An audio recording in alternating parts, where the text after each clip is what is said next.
Hello, welcome back. In this video, we're going to look at fine tuning some security policy rules, and we're going to look at some different ways to filter rules and change the view of the screen and just kind of dig in a little bit deeper in some different ways that we can manipulate our security policies in Palo Alto Next Generation Firewall.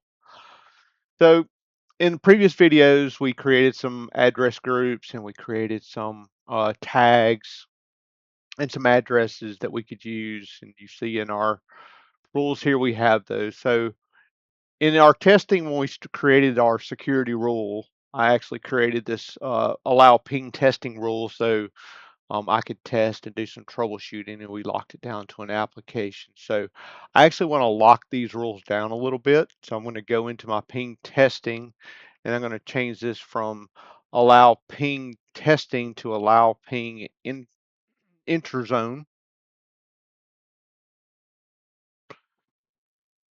And then for my source, I'm going to go and I'm going to make it the inside zone, and I'm going to add my LAN subnet. And then for my destination, I'm also going to do intrazone, and I'm going to add my LAN subnet. So I'm going to allow ping as the application and application default as the service. I'm going to do action allow and make sure we log. So now I have a rule that's an intrazone rule that allows anything from my LAN subnet on the inside to ping anything else on the LAN subnet. So this will allow me with the from a client on the inside to be able to ping like my default gateway or something else inside of the subnet. So now I'm going to create a second rule. I'm going to call this allow ping interzone. I'm sorry, I'm going to call this intrazone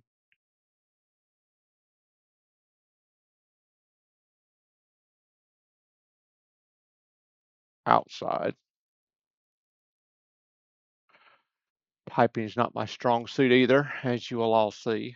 So for this one, I'm actually going to lock it down to outside, and I'm only going to allow my ISPs to be able to talk to each other. So this is going to allow my internal subnets to be able to talk to, or some, I'm sorry, my external subnets to be able to talk to the ISP. So my external interface, Ethernet 1.1 and Ethernet 1.2 to be able to talk to my default gateway, the ISP's .1 for each of those subnets.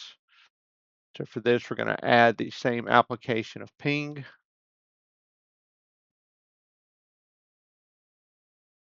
And then for our service category, we're going to leave it as application default. And we're going to allow and log. This should give us what we need. So now this rule automatically created itself here at the bottom. So I'm going to highlight it again like we did before. I'm going to go to move, and I can move it up or I can move it to the top. So in this one, I'm just going to move up. You notice that there are a few different positions that you can do here. You can move it up, down, top, or bottom, or you can move it to a specific position.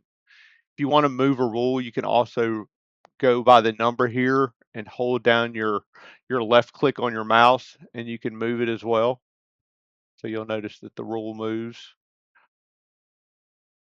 So that's an option if you want to move rules around as well. There are some things that you can do outside of the rule without clicking on it. So like here for tags on this intrazone rule, right here, I'm going to actually click where it says none, and I can bring this up and I can actually change the tag. So for this, I have a tag called ping rule, and I'm going to say okay there, and I'm going to click here and do the same thing. So there is some modification that you can do outside of having to click on the rule itself. So if I go back into my rules, we've talked about putting tags on here and how that relates. But if you want to group rules by tag, you can actually add a tag here, and this is going to give you the option to do filtering on your rule sets.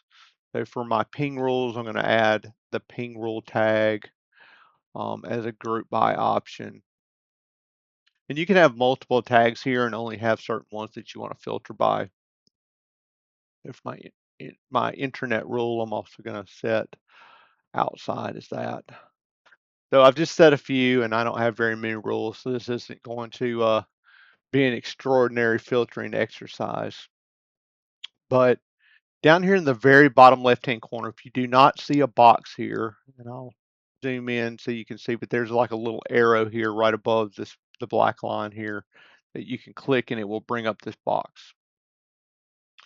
So right now you see the tag browser is grayed out. Well, if I go over to the right here, down at the bottom, where it says default view right next to rule reset, if I hit this, I can go rule based by tags or rule based by groups. So if I go rule based by tags, you'll notice that the tag browser is now available for me to click on. So if I click on the tag browser, and then you see that I have tag rule count. So the ping rule has 2, the outside rule has 1, and it tells you the rule numbers. You can filter by first tag in rule. So I told you you could have multiple tags in that. So you can do that as well. You can do it by rule order, meaning the rule number is 1, 2, 3, 4, and it will keep those in order, or you can do it alphabetically by name. So if I click on ping rules, you'll notice that all my other rules went away except for the default rules, which always stay. But now I'm only showing my ping rules here. If I go down here and clear the filter, then all my rules come back. If I click on just outside, only the outside rule shows up. So in my rule set of 3 rules, this isn't a big deal. There isn't many rules on the page. I can see them all at once. But if I have hundreds of rules or even thousands of rules, being able to manage the view that I have is a wonderful thing. So I can actually go and filter and look at rules that are very specific to what I want to do. So this is a good way to manipulate your view to be able to filter through a lot of rules to see the things that you want to see. So under the rule based by tags, I can say rule based by groups. And now you can actually see that I have my tags are up here. So this is the group by tags that we were talking about versus just the actual tags that we put on the rules themselves. So this way you could actually have tag groups and you could actually group different rules together. So I just have the same ones, but you can see that if I click on them, you can actually see these rule groups as well. So a couple of different ways to actually go through here and manipulate the different views that you have for your rules. So I want to go back to my default view where you see here, and then the last thing I want to talk about of manipulating your rules or gathering information.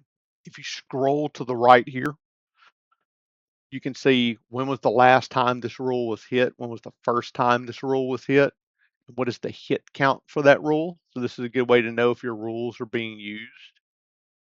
Over here in Policy Optimizer, there are some good features here. So there is rules that have been unused for 30 days, rules that have been unused for 90 days, or rules that have just generically been unused.